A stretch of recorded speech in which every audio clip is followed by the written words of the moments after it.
imene ya 90 plus sports show program imene timakhala tikuunikirana nkhani zosiyana-siyana. Lero tikuunikirana nkhani zingi tatu. Our main issues tatatu pali CAF Champions League draw imene yatuluka, qualification ya Scorchers kufika quarter finals, komanso tiunikirana transfer window kuti pasika pa kwenda bwanji. Mu studio muno lero muli ndine Rashid Chilizule komanso Twaha Chimuka ndi Haroon Kassim. Ndikulandireni makosana. Azikumukwambiri. Mwaila ndira bwanji draw ya Champions League? Draw ya Champions League ili bwino. As usual, you expect to meet tough opponents because tikutali sinafika ma group stages, but it still remains a challenge kuti we can produce a team yoti ingakafika ma group stages za CAF Champions League ngati mene napangira policy mchaka cha 2004. Ndizopereka I know kuti anthu ambiri there's a talk ku street kunena kuti Wanderers cannot make it, na kuti maybe they can make it.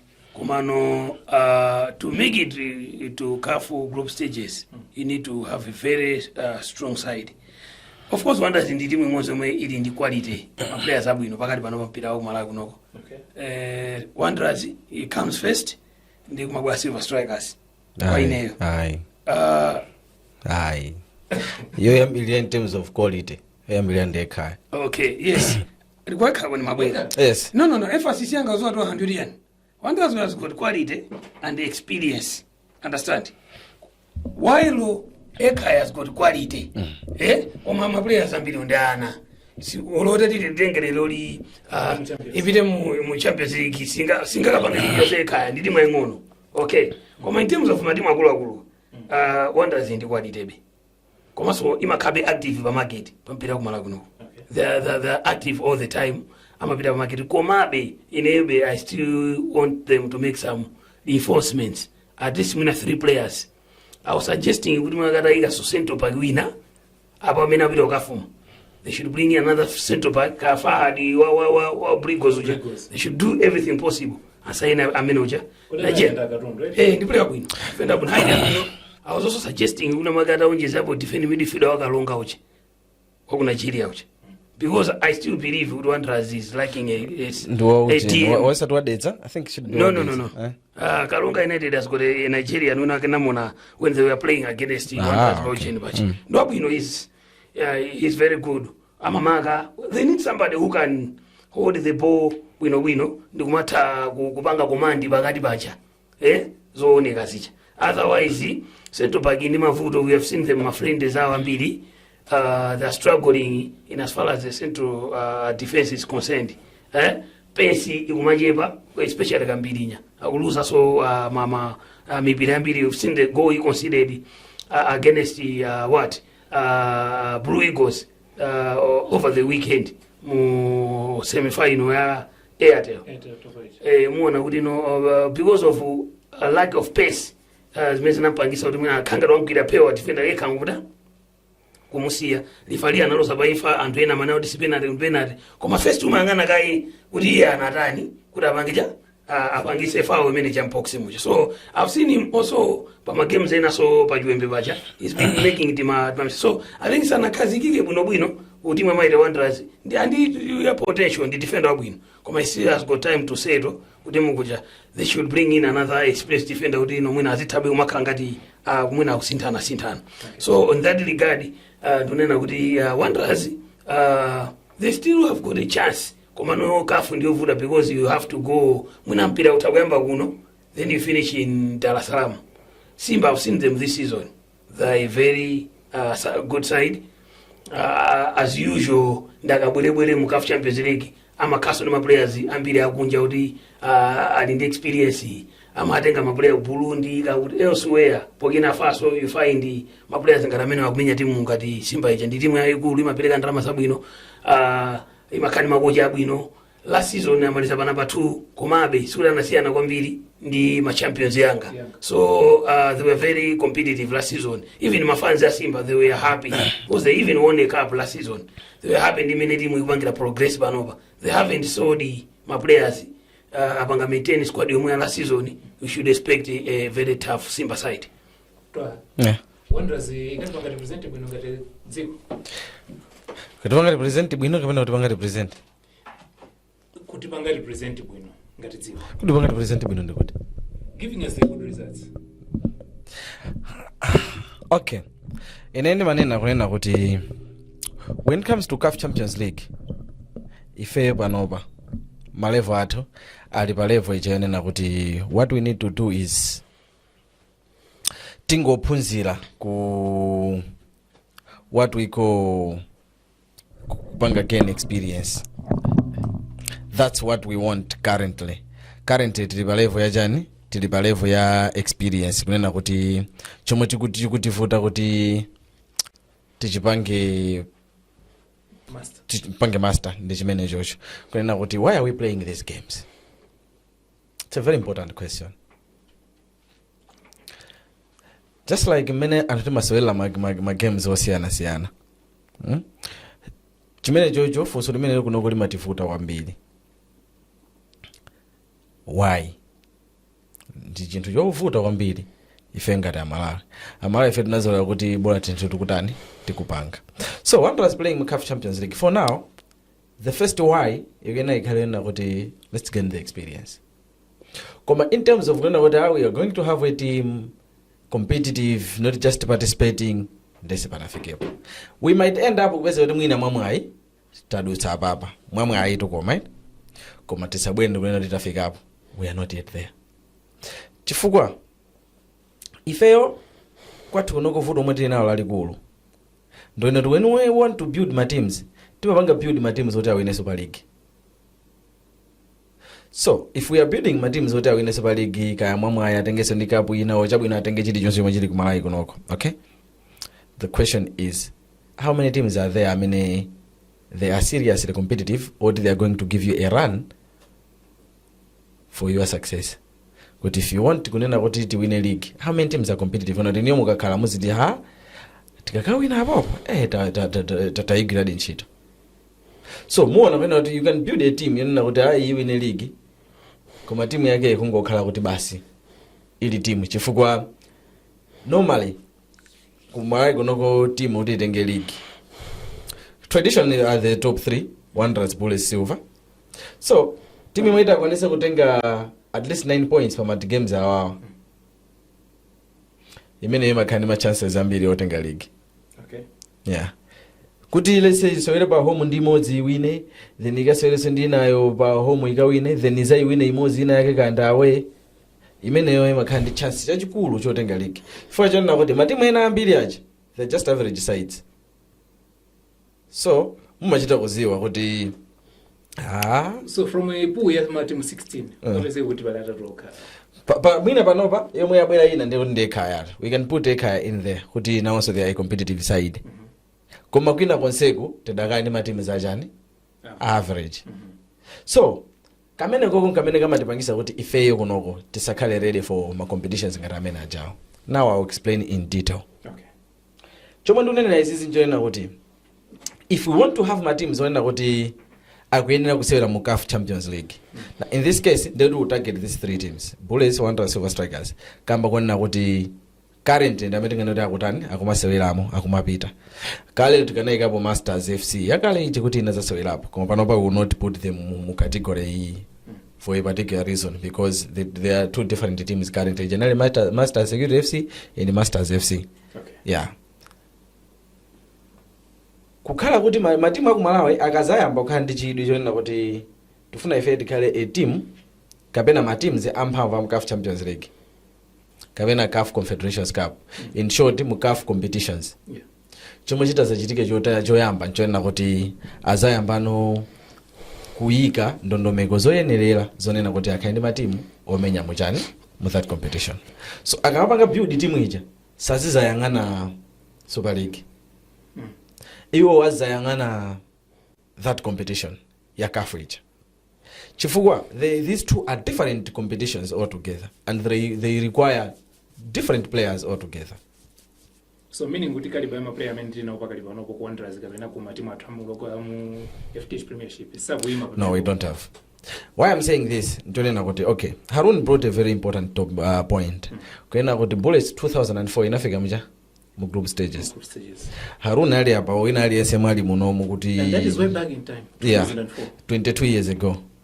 mutati muone kuyambira nthawi imene ijayo kubwera lero kumalawi kunoko we haven't seen any team yomwe yapanga assemble squad yofanana ndi that squad mpaka lero. Haroon ndikunama Ai palibe sizinachitikeponso.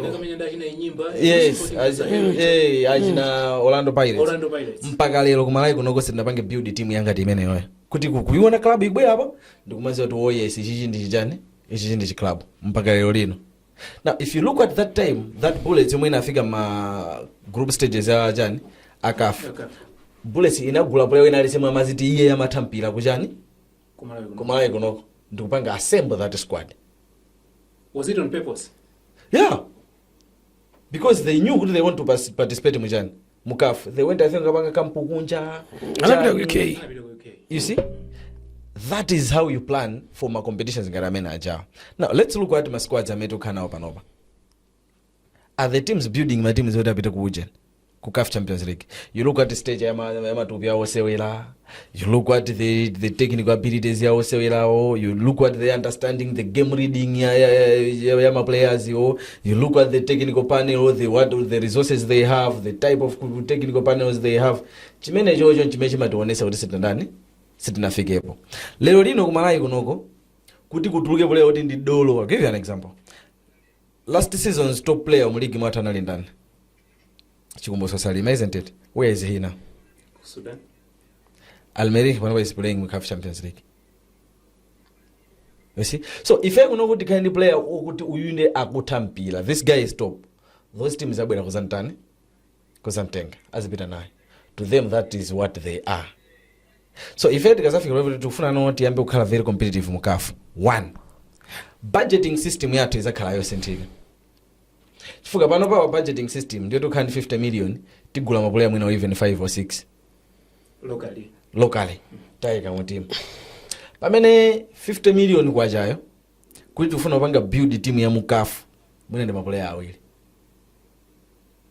Chifukwa chona kuti khala pansi ndeti zifunsa ngati club kuti who is the top player. Let's say for example Haroon was talking about Arab Wanderers kufunika jani kufunika center back, right? So ika ndikuyangana matimu onse 16 mwina 15 kuzera zichosa yo 15 na muligi mjona ndo okay kuti top center back muligi mundi ndani currently ni mukuzonera kuti ndi ndani paka apart from America kumena kuti sanafike. Yes. Yeah, so ika ndi not okay among the top center backs muligi matomo tendi Blessings Mpokera uyu wakambazanda Fahadi kuli I think Ilumbani Nyondo wa Silver Strikers is also good. And other center backs we have. Okay? Now, tikachoka mene bobo timu imene so we use one transfer the mene mujani the mene mukafu. Yeah. The easy for so what are the chances we can get these players? They have the financial backing paka no. Digani guy. Commanders ingagulise ingakagule player kusifa. Maana? It's alone with Bullets. Digani guy tifike umene koko popo. Yes. So ikazifunsa for so the mene what are the chances? First, no. Second, possibly. Third, let's try. Okay, now, if there is that let's try thing, you ask for financial package. What is the financial package? You ingati funike kuti ntenge that player. Let's assume today, Wanderers says tufuna Lumbani Nyondo from Silver Strikers. Mwina market said, no, we need mwina 30 million. Kuti ngoigula jani contract ija. So the 30 million pa Malawi market ndiyo dula player kuti tukuyanga na Super League ngati ceiling player wa dola kwambiri. Ndalama zomwe zikuyenda mu league mwathu 30 million is too much kuti mugule player. Koma ni mara tu machipisa. No, sindi kwa chipisa. Market ya kumpira imayangana so ndalama zomwe zopanga security mu mpira mwanu. Kuti mupanga return more than because it's not just a spending, it's an investment. Mene munthu wogulisa zitumbu amakagulira nthochi ndi fla ndi amafuna ufa kachani, right? Chimodzimodzi ya kumpira mene akagulira play onsewa majani ndi my investment. So ndalama zomwe zikuyenda mu league mwanu zimapanga determine a player you can buy. Chifukwa there is no way league yanuyo ikupanga circulate around let's say ngati panopa 1 billion and niyo mpeza makagula player wa 30 million. Technically it's not adding up. Chifukwa zomwe zitafike kuti player uyu wa 30 million iyi ndiyo ngongulira chabe simunaikepo machani simunaikepo ma signing on fees ma salaries ndi china zotero mwina zipeza kushuta ku 50 million ndiye mukhani ma players amene ajawo 10 that's 500 million inuyo nokha as a club mupanga chani mupanga spend pamene the whole league ndi 1 billion. It's not adding up. So it's not worth it. Comma, if you are looking at CAF Champions League, 30 million spending only one player, it's not a loss. Why? Mubezeka kunena kuti you have bought the player, mwambelesa kuti mukwano, you have spent 30 million on that player, or let's say with plus bonuses and what let's say mafika pa 40 or 45 million on one player. For CAF Champions League, you ngati awa wanderers yoti ngopanga na participate ayi pasa $100,000 from CAF. So CAF bwino wake ndena kuti the higher you go, the richer you become. So that's an extra motivation for wanderers anyway. You see? They should progress about beyond this stage. Yeah. So now if you get those players kuti you are spending probably over 30, we now spend 20, 25 chani we now spend let's say 200 million. Kwacha kusaina ma players enake chifukwa you are looking at your target is what is CAF mukadusa papa pa $100,000 omwe ndi mamillion ndithu kuti planning imene kwena kukhala tayanje planning yogula imene mukena kukhala nayo the moment mwapanga decide kuti ife tufuna kusewera mu CAF Champions League time not okay ife 2028 kumapita ku kuti zakhala a dominant force mu African football ndi kuti muyamba kukhani ma plan ati chifukwa baba ndime tikuyankhulira moyo the draw is out akwena kuti anthuwa they'll be fighting atafuna. That's why ndanena kuti sisi we are talking about what is happening now. Yes. Wanderers but draw because quite they have not had enough preparations to prepare for this tournament. Tifesane, they have not had enough preparations to prepare for CAF. Have you heard Wanderers playing an international friendly or whatever? They haven't. Amaziwa, so they have not. Okay? Mwachidule ngoti sana bange ma preparations. Meru nene na uti menena bangira police. Okay? Even in my weekend amine kuma kama international games acha. Kuma kama amine ma international friendlies or qualifiers acha. That's an opportunity for a team like Wanderers. One player amine sana tengido national team. They can organize a friendly in the gaps ya Zimbabwe. Kabida babasi wiki meneyo. They go to Zimbabwe and play what? A friendly. They go to Mozambique, play UD Songo. Oh, you give them the players exposure. Kai, ona, azipuzira bei kudani, kumenya ma games ngaramena. Now ikabwera kafujo nchikula kupasa ni timu ngati Simba. You find kuti Nyondo, mwina sana menye bo mauje ni ma games intensity ngati manager. Komano anakamenya hapo ndi caps, anakamenya hapo ndi UD Songo, anamenya hapo ndi Ferroviário de Beira. Hata kupezeka kuti no wakwanisa kudani. Kujira bwino mama matches ngaramena jawo. This is why sometimes we need my players who so bena national team ama itanidwa because my players amene manena kuti police inkafunaje inatenga kuje nache ku 2004 mugaba nga track down muona kunena kuti ambiri acha analo kuti my player kuti Malawi national team so imadalira kuchokera kwanda 17 under 20 under 23 anankhaula nangomwazana kuti amachokera matimu osiyana because if you talk about Jimmy Zakasaka na Tigers Jimmy Zakasaka na product under 20 under 23 Malawi national team from what Tigers osa inafunda akidu aenda limozi mapula macha James Chilabondwa analo kuti mapula kuti aenda nditu ama stages ampira kunoko Trust Lunda Swadik Sanudi those players Rahim Ishmael. Okay, now amango yangana kuti amena machira bwino meno chanindani ali kuti ndikuti akatenga mwina kwa amene analoti anangobwera from nowhere ngati mwina mwakachina tiki madadi tikunena apa koma Grant Tulungu muona kuti anali under 17 under 20 yachina Robert Ngambicha. So same players amapezeka kuti akakumana uku akubwasuza kumana kuti unoko so kupanga jelo sikumavuta for the players kuti amakumana both national team komanso pa club level akumanaso. Now bullets I mean Wanderers chomwe chikuvuta nchonena kuti they have got the quality like I said yakumalawo kakilimu kakunoko pa level yakunoko kalimu Wanderers mucha. Okay, you can tell kuti olokuti uitenga Wanderers wika pomono no the quality is there mwina yangovuta mwina kuti technical panel imalephera kupanga zina ndi zina pa timu chayo fine imene maonera Wanderers yakumpasa kuje ngati pasuwa atopanga na zinthu osati kukafu koma lo even locally imwe kungompasa kuti pasuwa timu iyi for even Pules imene wapanga nayo zinthu pasuwa mwina nalibe kulire mwili kwa Wanderers panopa kwa apeza kuti akutusamaliza simudimwitiro muti mimene chai now Wanderers osati kumupopa kuti deserve the ya praise. kuno They deserve the praise, yes. kuno koto osati ndunati pa level ya kuno osati kafu ya ndikamba za ligi ya kunoko pa level yathu pasuwayo amatha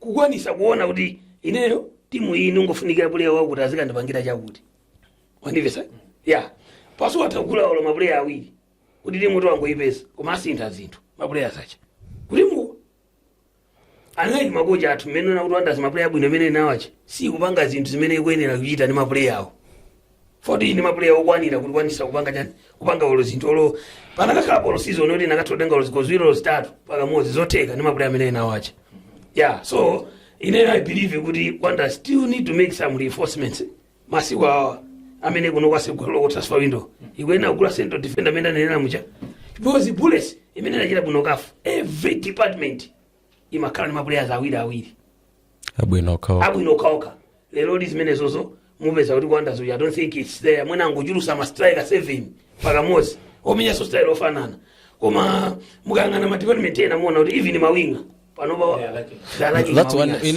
one area I wanted to say kunena kuti department ina yake yomwe Wanderers yake na konse kwambiri they don't have my wingers osewera especially mwina osewera local football yes atakhala nawo mwina mmodzi mmodzi wala sindamena zikakhala kuti mwina mwake akumudani akundalira koma wala si player wa international football adakali ochichepere then still need someone oti be mwina azipanga naye so compete kumbali kucha komano looking at the team ndioti mwina 75% squad yo ilipo angosowekera be kaisi ngonze keke koma otherwise ilebe sindikuwaona kuti mwina maka kupanga advance kupitirira papa pali sorry and of course I know ndalankhula kwambiri pa topic iyi pali ma areas angapo amene we can say kuti Wanderers as a team yomwe ifuna kusera mu CAF Champions League they have to work on. All right. One ma areas amene mutha kufotokoza after the break apena after the break tikusungiyeni niyo for ma areas amene ndiye kundangapo ngati mwafotokoza ndi ma areas si imodzi ya okay chabwe kumbukirani kuti imene mukuona ndi 90 plus sports show bwana Twaha baba ndi ma areas otati fotokoza ndi kuti after the break timva kuti ma areas ake ndatiyo kuti Wanderers ilithandize mu CAF Champions League.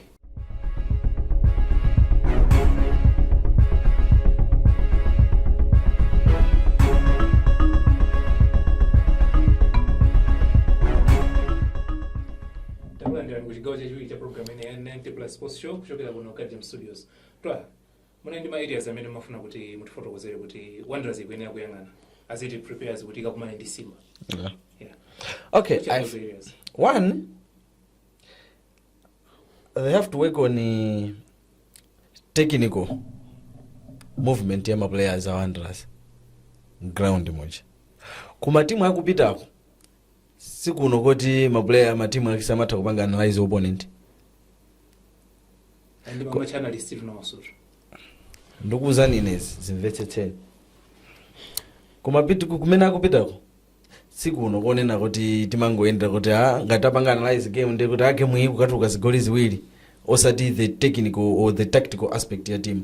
Wanderers ili ndi vuto lalikulu omakenera kukonza tikanakhala kunena kuti lero lino tafatsa kuti tufati ngoyipanga analyze team iyi payo katikana okay tengeni magame a Wanderers tiyike apa screen tiyambe kutani tiyambe panga analyze ma movement kuyambira the two center backs and the two defending midfielders amamaswera nga double pivot tiyambire kaye pamene papa before kupita kuti afunika players ati one movement amapezeka kuti onsewa mukamaswera game onse they will move to one side koma ukapita mpira then apeza they are moving also to one other side kumene ukapita mpira ndikusiya gap kwina kucha kwanza tutikupitako amapanga sport zimene ziyazo mwachangu kunoko you can do away with it you can play umapanga ma mistakes ngati amene anthu osatani osakuonani koma kwanza tukucha they will not leave you. The defending midfielders they also move the same. Why you have two double pivot is to play side by side. Wina uko kapena kapeza kuti apita mbali imodzi mwangozi they have to play synchronized kuti ngati wina yale apa fine ndapita chaku kukomando sachite kumuyandikira nzanga ine I should make sure that I cover the space kuti in case kuja kwa bwa diagonal boy ine I should be able to run to this side. Koma apeza kuti onse ayenda pita mechi I can bet them akatenge game ya masters akaona how they were moving ngatakona ndikwana mizendo napa pasi pena apeza kuti even ma center backs onse apita uko onse akumaka mpira umozi chonchi ukose kuli chani kuli chibwalo and the opponents can exploit that, and the opponents can exploit those spaces. Zimene zakuyenera kutani akuyenera kuyenera kuti they are going to CAF ambe kuzipanga training pano how to play responsibly aliyense aziziwa chani aziziwa role yawo. That's one. I would say 1 and 2 because like my defense my center backs and the double pivot. Yes, double pivot. China, how their wingers move. Okay, it could be a system. Yonena kuti their wingers amachoka kumbali kujani kulowa nkati to add extra number in midfield kulesa ipange outnumber the opposing midfield kuti munake iwachuluke ma numbers. Koma the problem here is it means that you are exposing your what? The defense. You are wing backs.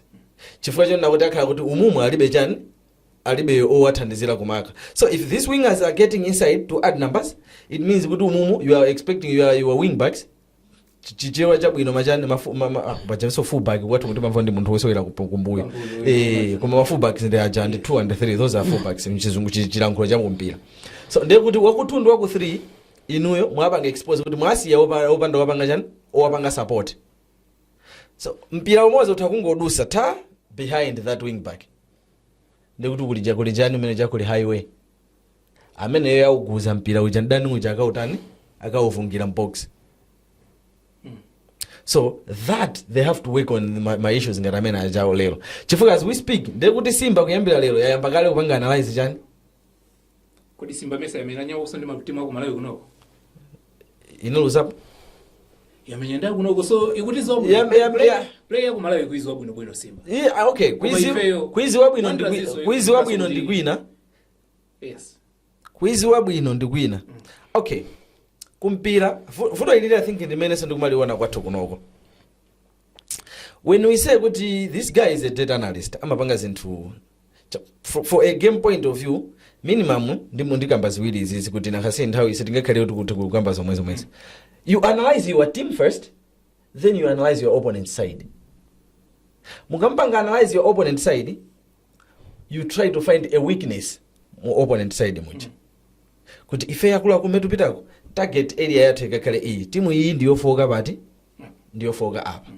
So you analyze your side not kuti ifeyo ndiyabwino pati ndiyo foka pati. Kuti nzathu chakamabwera atha kuti panga attack pati ife tipange bwanji. So you do that.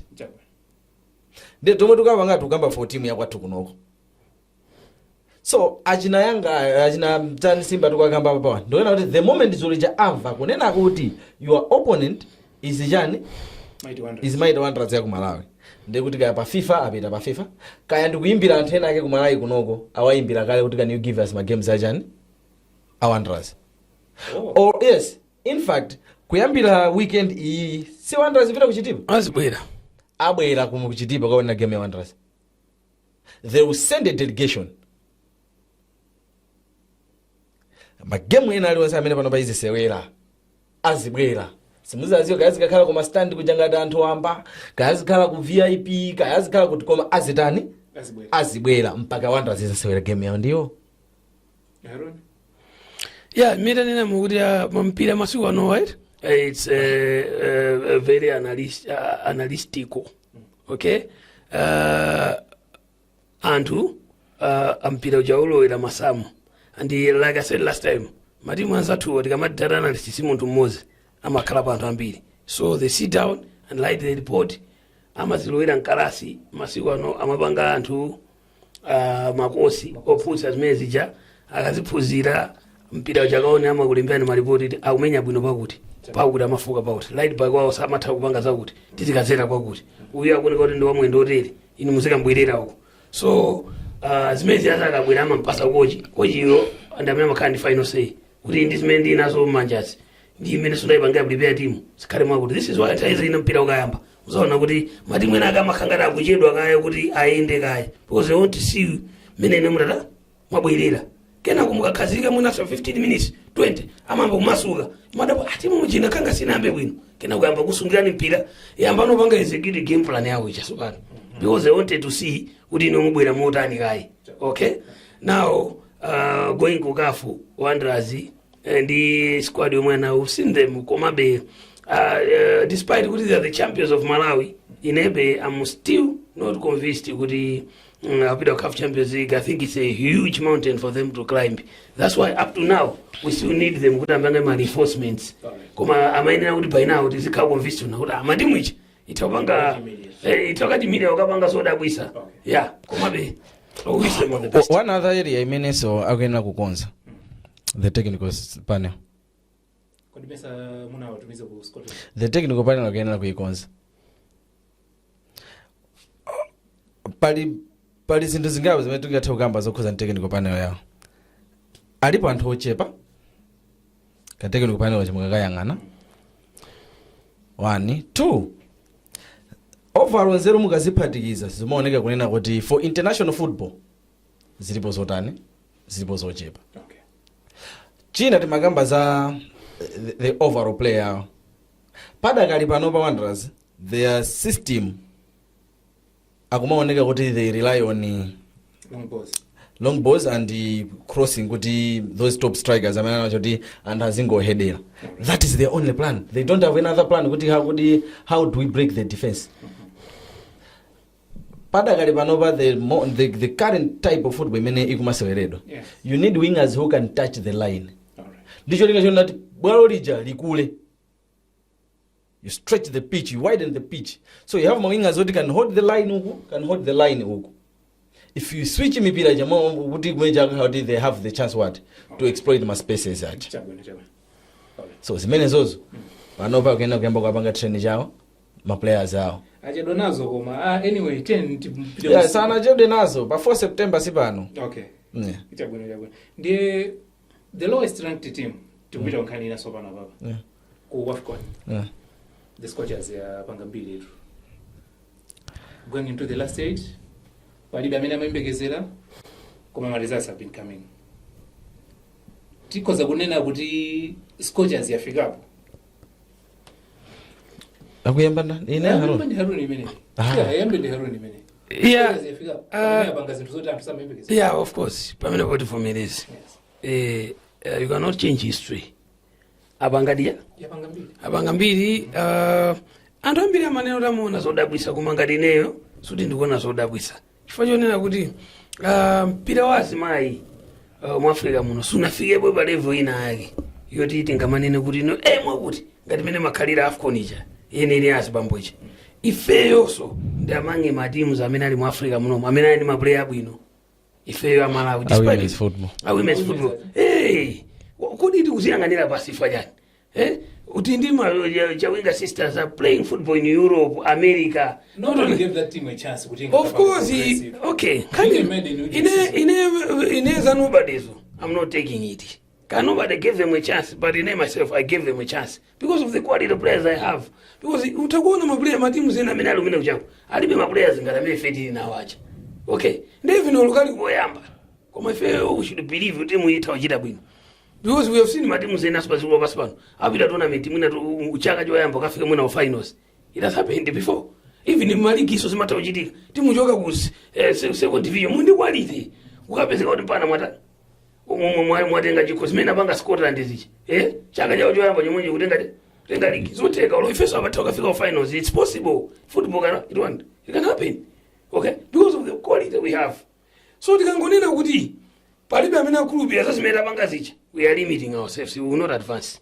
Ababa. But we have got a chance. We can do it. Ghana inatimenya ma friendlies. Inatimenya ndizoona. Yes. Inatimenya koma it does not guarantee the next win. In football anything can happen. They've got a very good team. Ndaone hapo. Koma ku tournament hiyo. They're playing well. Amenya bwino. Koma with a proper a game plan. Nditi modi so takuyipanga content. Like I said you zviri manena kuti matimu zambiri amakani ma errors iso kamaona. Zambia had their own mistakes. Okay. They are too much. Okay, nangasi kumene tournament ikupita kuchi. Zero so zikuda. Zikufunika so zambiri. weka umachita kuona kuti olo amakocha athu ali ndi ntchito yambiri utatani apange pa timuyi koma sikuti timu chalibe maplayers abwino ili maplayers abwino and given kuti mwina ife tinayo ndi makocha ola matimu ena achatondo to say which team I tell you mwina bwezi tukamba zoti olo this year koyamba komweko tinakafika patali mwina kuposa apapo zotheka ine ndimaona be kuti mutimu muchamuli muli maplayers abwino yeah koma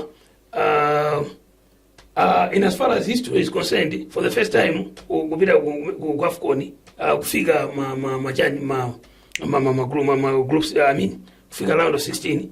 Big up to the Queens. Have done a tremendous job. Of course, that was the last game, but in football it happens.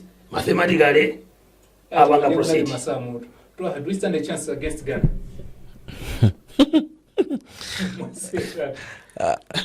Mafusena makao kusia moto pampeni. If I say coaches, do we stand a chance against Ghana? Potenge akuti ndi mpira. Yes. Anything can happen.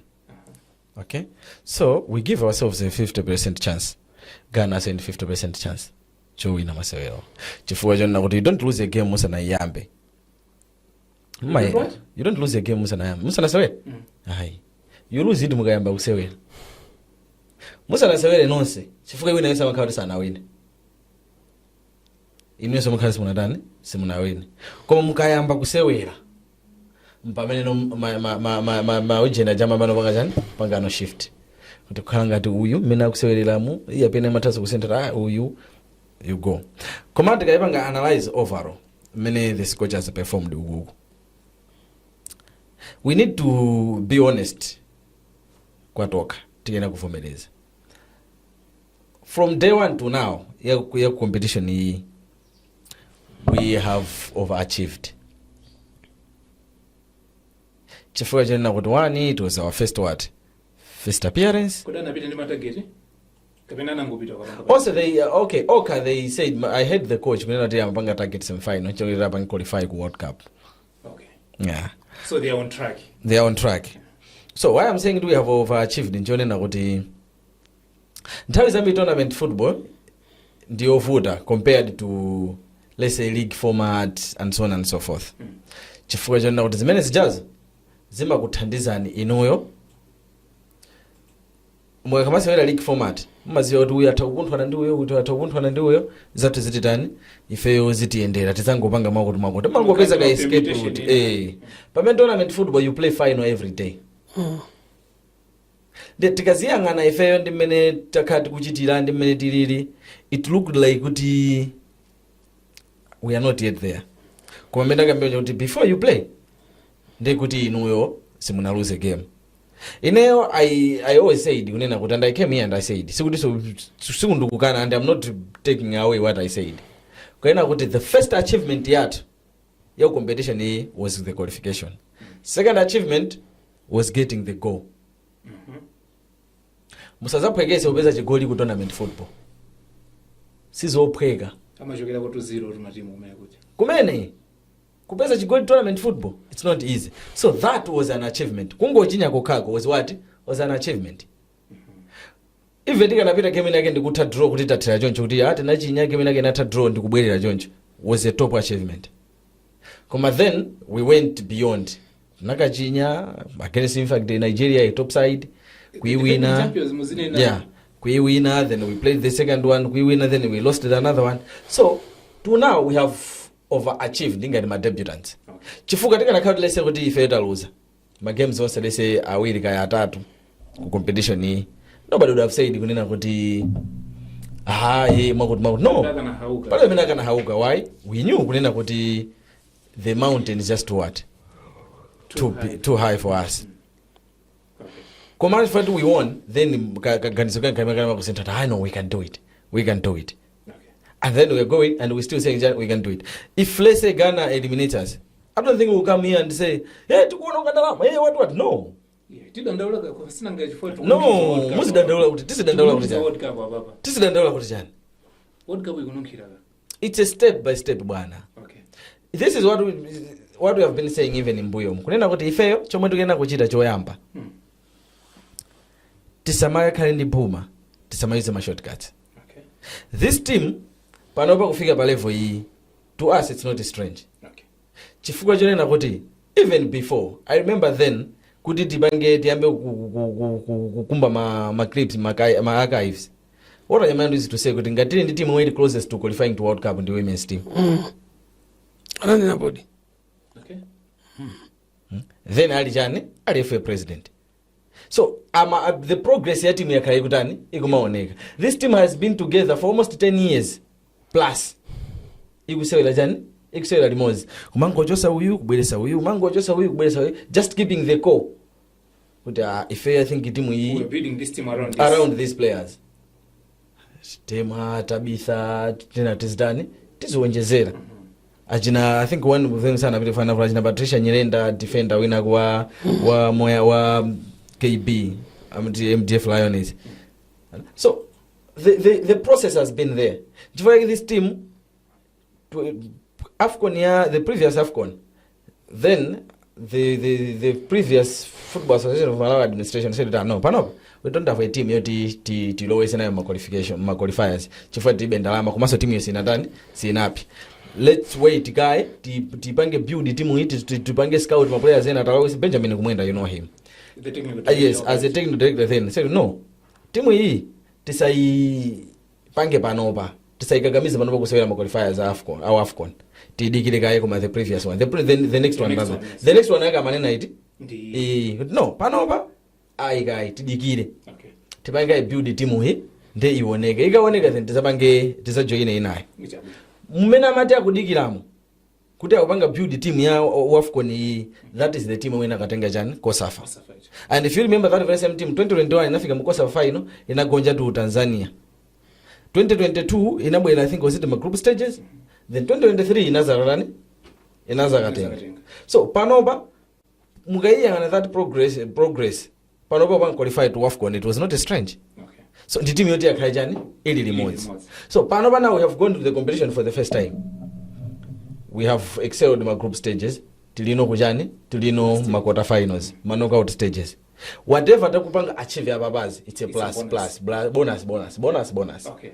So katipitilira baba tikapitilira baba still tizombera be manja kwambiri so mpaka tafika level hii. Tikatuluka tizombere be manja kuti ifeyo kumbali yathu we did the best we could kukhala kuti ma debutants. Akamabwera atakhala kuti atuluka baba though kuti I want to fika mu semi-final, we should qualify to the World Cup, tipite ku Rio ku Brazil for the World Cup. Akabwera ababa kuti atulukira mu Maujeni ma quarter finals, let's give them a heroes welcome. Akutero tubwana Twaha kuti akasikana atulukira baba komano akafika kunoko, let's give them a heroes welcome chifukwa they have overachieved. Komano sikulakwika kumapanga be dreaming colors chifukwa ifeyo tufuna kuti tikafika World Cup uko. So after the break tipitake ku break ababa after the break tipitiliza kuona kuti pasika apa komanso I think ni ma points away atarota kuti photo wazele kuti timaliza modern program yathu.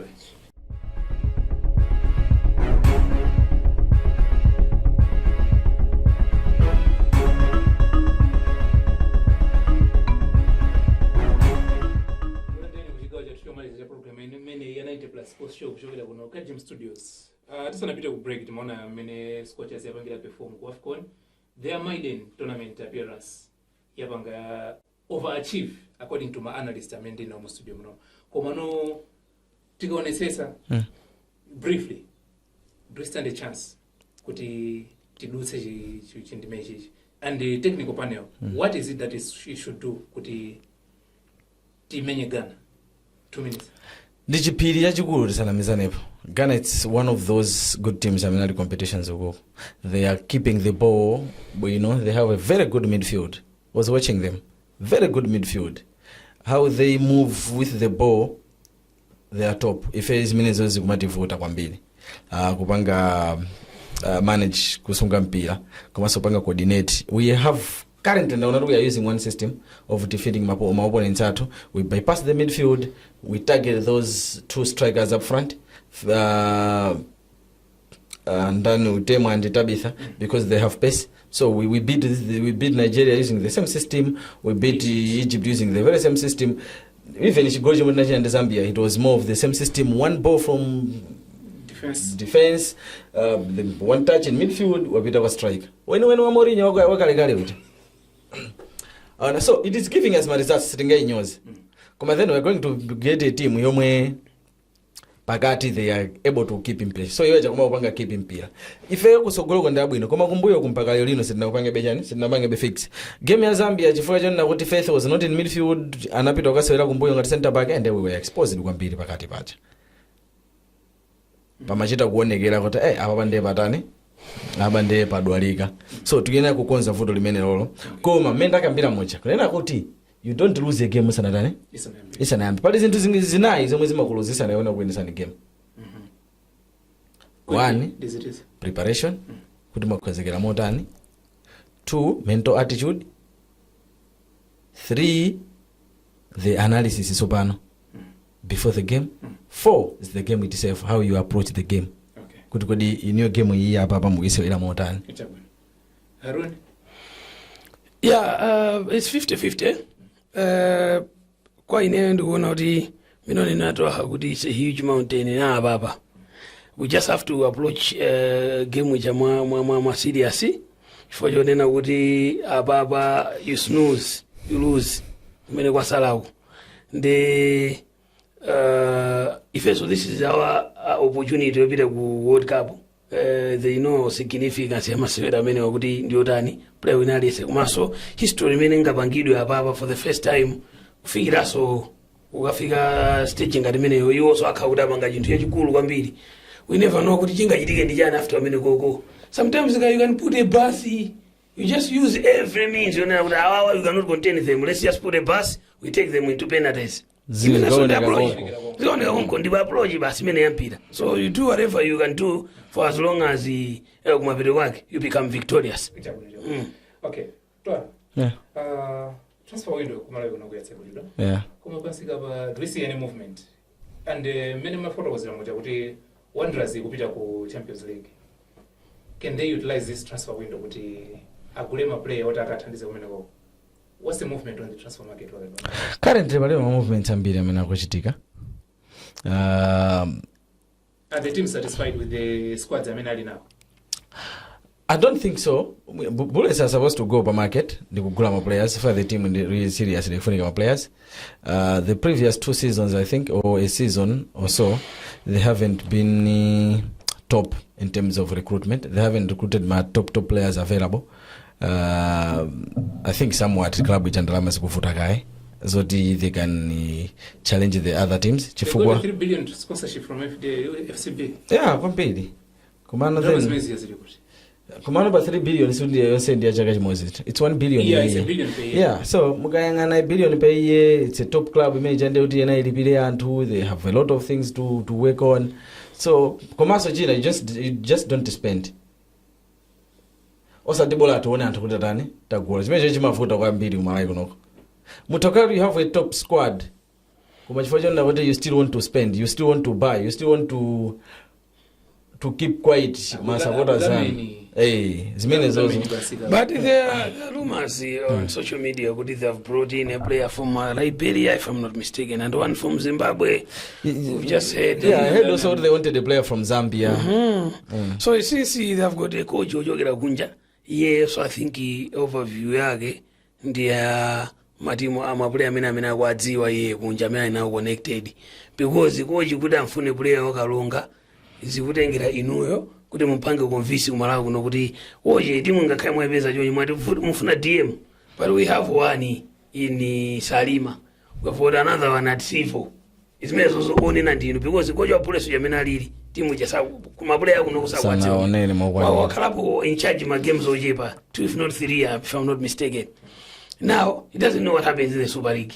It takes the technical partner amene ali nayo kuna kuti bwana chabulo napanga ma mistake mbwe kumabe panopanga kale mpira uno simunguzo kumakulibe wakuti ndi wakuti komanso tikangana Super League athu amwene saname panopa kwa pano ma players apezeka quality kutani quality kuvuta coming from a players agent. Yes, this is why you see my teams panopa amba mafuna makatanga players.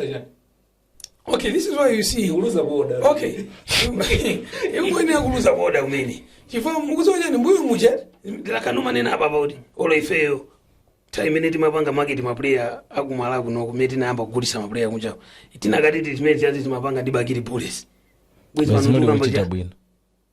because timu seja ndori weyo ungagulise ona ndaba bench omwe utakwata takwagulisa maplayer oti kuwapitisa umwana osanga bwerera olali matrials kundisunga mama atenga maplayers aja kupita nawo South Africa kungompanga konvisi sitedira kuti munako chief ndini maplayers au Malawi momwe kulibe ma videos whatever amangotenga maplayers aja tatini kungomenya 2 days basi sasa train yao tieni ku office okay quality okay panopa quality kulibe ino Rahimu chimana ngalipe matrials James Chiraboda ngalipe matrials Robert Ngambi angalipe matrials mapopa angalipe matrials singateki so take step back so panokuona kuti mpira watu kupita kusogolo ukubwera mpira uri mwana unapita unapanga nose dive kale panopa kupita basi ulipo utubairo kuti mwina tingotero uende sawa ngati transfer market ili kwa my team needs reinforcement because mino sisi kuchitika akaponya maso musuba ligi mucha akangana yonchi amaona kuti no kulibe player kuti tingatani saka makambi liko convinced kuna kuti first round ile amenyedwa baba amenera kuti maplayer nake amene akhayota yamba ku enake mwina amene mwina anga makambi anthu mwina ndi Rahimu mwina ntondera koma sabiri ya 5 maplayers odi mwina madimu tangafu komanso you know they can't basi net yake ngokhala pali chinthu kumalo aliki ndikumaonera it's even worse there ndipo pena pake anthu kwathu kunoko we have a problem ya overhyping tisamana mizanepo apa ine I watch my games itu afuseni anthu ine I watch my games si tukupita weekend ndimayamba kuonera under 19 pano pa under 14 ndi under 16 sinayambika in fact anthu akudandaula uko ina ndija munena kuti munazalimba pa social media kuti anatetsera mpira kuti bola socials yambe kumenya nanga choncho awisi so ine ndimayamba kuonera mene timakhala under 14 ntanda under 16 ndimanyamuka kwathu mama waja ma 7 kupita ku stadium kuyamba kuonera game ya under 14 ikatha kupita kuona under 16 ikatha kuona under 19 or under 20 ikatha ndimaona a division ndimapanga zimene zozo mpakale panopo ndimaona under 19 ikatha ikui akumaithesa machangu bwikambe socials ama inase wedo awiri under 19 panopo ngakhala pa chiwembe ndi kuti ndawiri under 19 kuyamba 8 o'clock ina ikatha kubwera ina ikatha kuyenda kubwera social ikatha social kubwera wachani wa ujeni wa Premier Division kwakhala kuti wa Premier Division watanga kuti kulibe game ya Super League ndio kumakhala chani ya Nation Division League I watch each and every game ndimadai kuti anthu azende namiza ine sinimafuna ndibwere pano panthu ndizatani ndizanamiza so I watch mipira yonse pa level ile somachita kuona toke uya kuchokera pa kupita pa uya ndi potential uyu ayi uya ngotiwonongera nthawi uyu awa timu yonse izathera apa ndimauonera mpira uchi so ifeyo pano pa chomwe timayenera kuchita choyamba I think tiyambe kuyang'ana ku masukulu koma then problem ndi ku masukulu koso mpira nawo chosako mesa maground munamanga po manyumba tinamanga ma rest house ndio masukulu yeah Haroon ndigagai ma ground tinamanga ma lodge rest house ma factory yatu zovesa ishoni wambiri otherwise kunoko so you mean basi what basi okay nangasi tugenda kutuvomereze but tugenda satauze ma supporters kuna kuti kugula player for a club it's not easy singata mena maganiza mutangomona kuti akumenya especially kuma top teams but to sign a player wasela Bullets wasela Wanderers wasela Silver Strikers sizophweka ngati tamuona kuti akumenya some players are better kuma timu ang'ono konko chifukwa chona kuti the pressure ndiye ing'ono pamene when you step up yes uku kulibe kuti zilo nasewera bwino you have to play consistently every week in week out every week and that consistency imayambira ku training lero lino ku training if you had 5 tackles mawa ukamaka panga so training you need 7 tsiku ina you need 8 you need 10 kuti iwe upange di qualify to kusera mujani mu elite league so mukayiyangana market somehow somewhat maplayer wana kuti Bullets kana say kuti gule uyu Wanderers kana say kuti gule uyu Silver Strikers kana say kuti gule uyu mwina alipo koma sana ambe kuona angodikiri anthu kuti mwe mwake FDH Premiership ite ndimunaona anthu mayanda pangire first and second round wamatimu ambiri they need some reinforcements because even omene yabwerera silver ulendo no oleka ijaso kufunikira be sogolo kuja mpina inenga nakhala official sorry inenga nakhala official wa ekaya today I was going to Wanderers or even ku Bullets what I would have done nikanapita ku Wanderers ndikanati chonda Wanderers tatigaireni Muhammad Sulumba or Clement Nyondo sangampereke because they have got access. Okay, why I'm picking these two players for Ekai njonena kuti mukayiyang'ana timu yawo yonse ija ikamamenya. They have Allen Jihana, very good striker. He's scoring, he gives pressure. Koma he is not a top number 9. Is he not mature? No. Level of maturity in Kamega Uje. No, Komasa is the one who is scoring. Komasa is the one scoring for the team, especially in crucial games.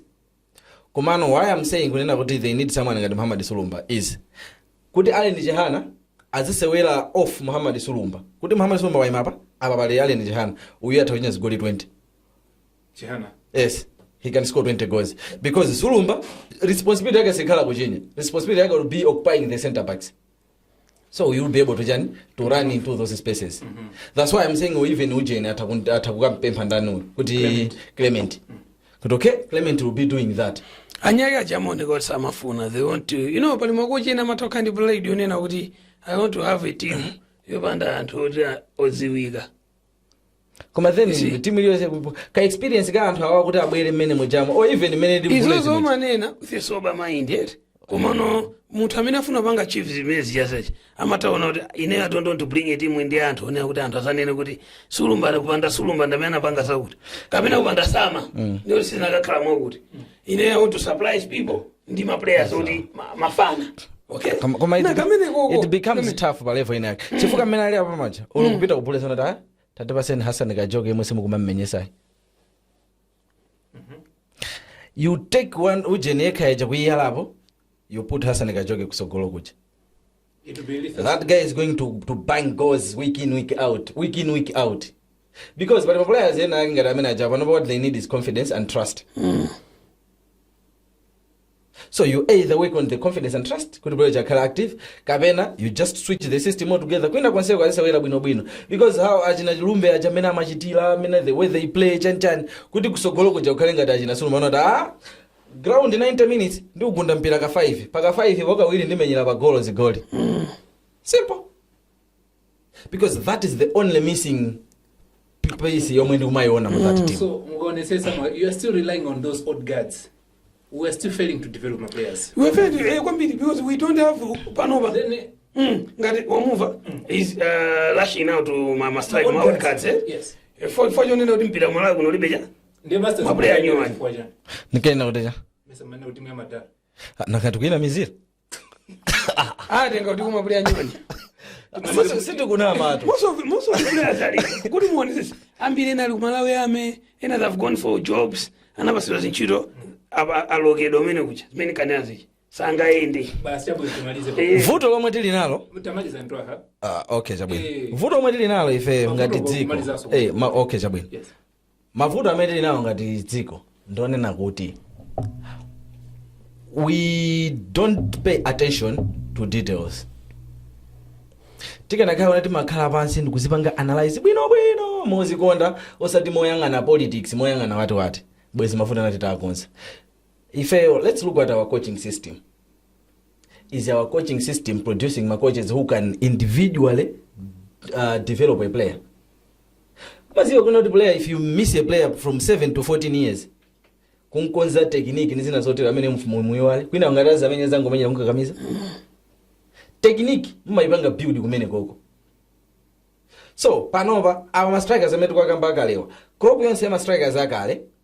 Amene timanena kuti awandeni madolo kanda achina Sulumba achina Peter Wadabwa achina Grant Lungu achina Chukepo Soya and so on and so forth.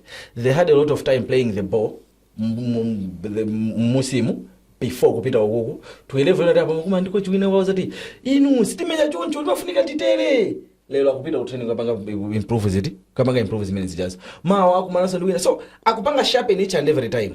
That's one. Two, development system ya mpira kumalayi kunoko timayipa ida kali kukuku mwana from 7 to 14 ama ina sewera kapichi kakang'ono chonke chomwe kusewera picha ing'ono chonati mpira jazi ugunda agunda nchifukwa chake mapulaya zambiri akunja kuti akapanga develop amasewera futsal amasewera indoor game kai chifukwa kabwalo kaja is kanti 20 meters, right? So 20 meters maunjika pamene pachapo ana akusewera augunda.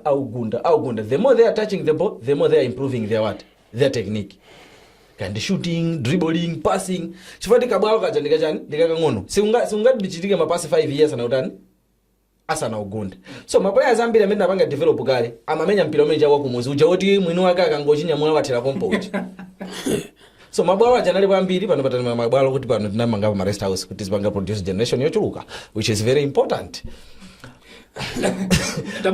So mabwalo amene ajawa amatithandiza kuti maplayers aja ena timamenya tu mu street itu ndachina mayi nkwati mamenya mu street mbangwemo mwamenya po mpira no kuti mmango ndiphwekesa Haroon mumaliza motani nkhani ndiyo moyo transfer window limene yatsegulidwa sikuti matimu alibe ndalama zoti angagule yayi koma ambiri mwina akuona kuti no it's not worth it for now. Mwina tidikire kaye, but there are some teams amene akwena sothawa ngata ina relegation ngata inadetsa, they still need to make some reinforcements. Aina Great Sporting akwena apapite pa market kuti akazivumbuluse kumene ali akazi chose. Kuti matimu ena so andi ma pressure ngati mene ili Bullets masapota sakusangala ndi performance yawo ya first round maso kuchokera mu mavuto ina last season. They still need to go pa market. Mwina akakwesa ma professional players, ma local players. Sikuti metu nena kuti ma local players palibe kuti palibire tu yayi. Alipo ena mwina awiri atatu. Maybe they will try to contact some teams amene awona kuti I think Bullets should buy Michael Chiwaya Ojen. What is? Yeah, he's very good. That guy is good. Gambira mbuyo mwensemu. Chinanso kwenza pakati was the injury. Kama he's a very good player. Wause werano mochuluka can adapt to a top team.